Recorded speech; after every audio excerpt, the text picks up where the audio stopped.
Welcome to Man Does Tech, where I solve the problems you didn't even know you had. You start by powering off and disconnecting the keyboard, safety first. Once done, photograph the layout so reassembly is precise, then grab a keycap puller and a small container. Insert the puller under the stuck key edge, apply steady upward force, avoid wiggling violently. That can bend the stem.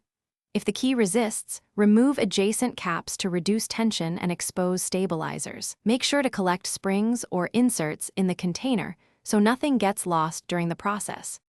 Once the keycap is off, inspect the stem and stabilizer closely for debris or damage because grime often locks movement.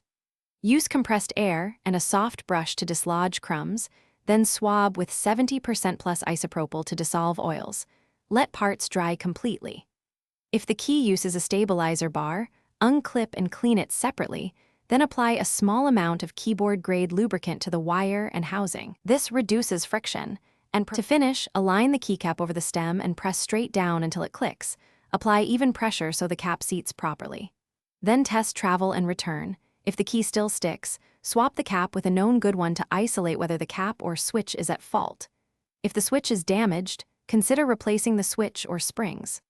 Finally, reconnect and run a key test in software to confirm full actuation. If problems remain, you likely need a replacement part. Thanks for watching. If you found this helpful, don't forget to like and subscribe.